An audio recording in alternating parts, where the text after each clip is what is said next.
সিলেটের বিভিন্ন ডিপোতে জ্বালানি তেলের সংকট না থাকলেও পাম্পের রেশনিং পদ্ধতিতে তেল দেয় বিপাকে পড়েছেন গ্রাহকরা। দীর্ঘ সময় অপেক্ষা করতে হচ্ছে চালকদের। আর এ নিয়ে বিস্তারিত জানাতে সিলেট থেকে যুক্ত আছেন সন্দীপন শুভ। শুভ, দীর্ঘ অপেক্ষা শেষে গ্রাহকরা তেল পাচ্ছেন কিনা জানাবেন।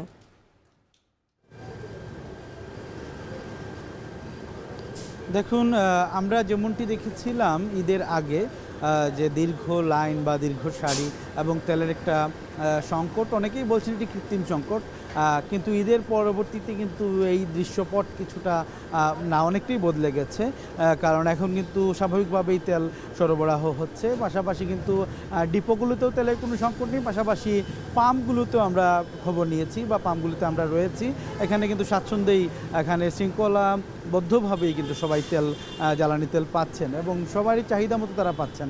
এবং যে বিষয়টি বলতে হয় সেক্ষেত্রে সিলেটের যে 6টি মেট্রোপলিটন পুলিশের থানা রয়েছে, সেই থানায় আওতাভুক্ত যে সকল পাম্প রয়েছে সেই পেট্রোল এবং ডিজেল পাম্পগুলোতে কিন্তু বিশেষ করে পুলিশ মোতায়েন হয়েছে এবং নিরবচ্ছিন্নভাবে তারা সার্ভিস বা তাদের সেবা নিশ্চিত করছেন যাতে কোনো ধরনের বিশৃঙ্খলা না হয়। পাশাপাশি আমরা ডিপোতে দেখেছি যে ডিপোতে বেশ কয়েকদিন ধরেই কিন্তু ঈদের পর থেকেই আমরা দেখেছি যে ডিপোগুলোতে বিজিবি মোতায়েন করা হয়েছে, পাশাপাশি সেনাবাহিনীর কিন্তু টহল নজরদারি রয়েছে। অর্থাৎ কোনো প্রকার বিশৃঙ্খলা, কোনো ধরনের অবৈধ মজুদ সহ নিরাপত্তার শঙ্কিত বা সংশ্লিষ্ট কোনো বিষয় থাকলে কিন্তু তারা তাদের ভূমিকা পালন করছেন এবং এখানে আসলে যে পেট্রোল এবং ডিজেল সহ জ্বালানি তেল নিয়ে কোনো ধরনের সংকট এই মুহূর্তে নেই এবং স্বাভাবিক প্রক্রিয়া কিন্তু সব কিছুই চলমান রয়েছে।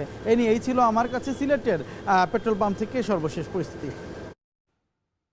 সিলেটের জ্বালানি সংকট নিয়ে জানাচ্ছিলেন সহকর্মী সন্দীপন শুভ।